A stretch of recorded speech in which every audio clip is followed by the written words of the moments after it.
வணக்க மக்களே, வேலூரில் தவிக தலைவர் விஜய் தமிழக வெற்றிக் கழகத்தின் பிரச்சார பேருந்து வேலூரில் இன்று நடக்க இருக்கும் நிர்வாக கூட்ட முன்னிலையில் உரையாற்ற உள்ள விஜயின் பேருந்து தற்பொழுது வந்தடைந்துள்ளது வேலூருக்கு.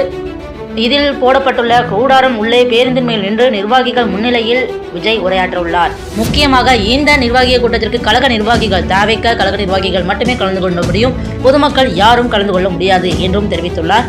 அது மட்டுமல்லாமல் கர்ப்பிணி பெண்கள், குழந்தைகள், தாய்மார்கள், வயதானோர், உடல்நிலை சரியில்லாதோர் அனைவரும் வீட்டில் இருந்தே லைவ் போடப்பட்டுள்ளது. அதன் மூலம் அனைவரும் பார்த்துக் கொள்ளலாம் என்றும் தவிக தலைவர் விஜய் தெரிவித்துள்ளார்.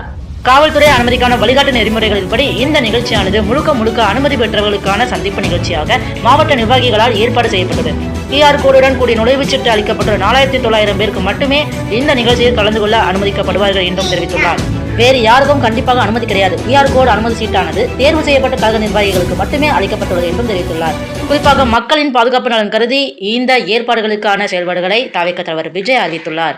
இந்த கூட்டம் வேலூர் மாவட்டம் பள்ளிகுண்டா காவல் நிலைய எல்லைக்குட்பட்ட குள்ளமங்கலம் பகுதியில் மதியம் 12 மணி முதல் 3 மணிக்குள் நடைபெற உள்ளதுங்க. பிரச்சார வாகனத்தை இருசக்கர வாகனங்களிலோ அல்லது வேறு வகையிலான வாகனங்களிலோ பின்தொடர்வதை அறவே தவிர்த்திட வேண்டும் என்று கோரிக்கையுடன் தாழ்மையுடன் கேட்டு 2026 தேர்தலுக்கான உங்களுடைய ஓட்டு விசிலுக்கே.